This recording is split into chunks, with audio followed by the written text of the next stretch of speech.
Hi everyone, today we're going to get started with lesson 10, which is I can model the distributive property with arrays to decompose units as a strategy to multiply. So we'll talk more about what that means, but today we're really going to be focusing on this part, the distributive property. All right, so first, let's take a moment and practice skip counting by threes. We're gonna go to 30, but you could pause the video and go all the way to 99. Ready? Here we go. 3, 6, 9, 12, 15, 18, 21, 24, 27. Count it out to 30. You could pause the video here and keep going all the way to 99. Now let's try 4s to 40. 4, 8, 12, 16, 20, 24, 28, 32, 36, 40. You could pause the video here and go all the way to 100.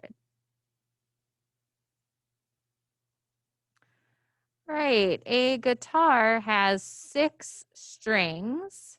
How many strings are there on 3 guitars? So I'm going to draw a picture to figure this out.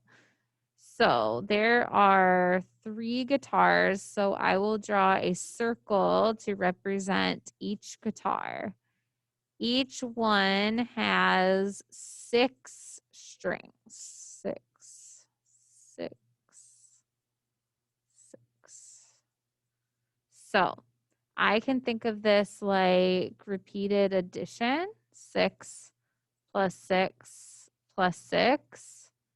I can also think of this as 6 times 3 or 3 times 6. Either way, any way I do this, I'm going to get the same answer every time.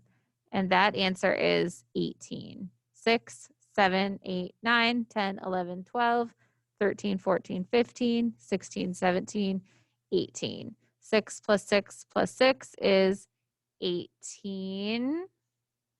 6 times 3 is 18. And because of the commutative property, 3 times 6 is also 18. Okay, so here is where we're looking at this important term called the distributive property to complete the table below. So in yesterday's lesson, we talked about how we can add and subtract from arrays to create a new problem. And what we were doing was kind of getting our brains ready for the distributive property.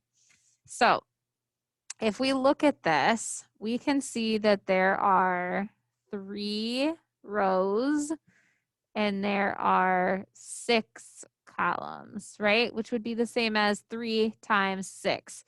What the distributive property does is it breaks it into smaller chunks so that it might be a little bit easier to solve. So if you don't know 3 times 6, maybe you know your 1s and your 2s pretty easily. So you could break it into 2 parts. This part represents 1 times 6 because there's 1 row, 6 columns. 1 times 6 equals 1, 2, 3, 4, 5, 6. What's left over is this yellow, and it is 2 rows with 6 in each row. So 2, 4, 6, 8, 10, 12. So move my picture a little. When we bring it down to look at it, it is 1 times 6, and that's in parentheses, so we know that it's separate from this. 1 times 6, which makes 6, plus 2 times 6, which makes 12. 6 plus 12 equals 18. And we know that 3 times 6 equals 18. 3, 6, 9, 12, 15, 18. So the idea of the distributive property is it's just breaking apart the problem. 1 plus 2 makes 3, right? So it's breaking apart the problem into 2 smaller chunks. That's what the distributive property is used for. Go ahead and try your best on the problem set, lesson 10.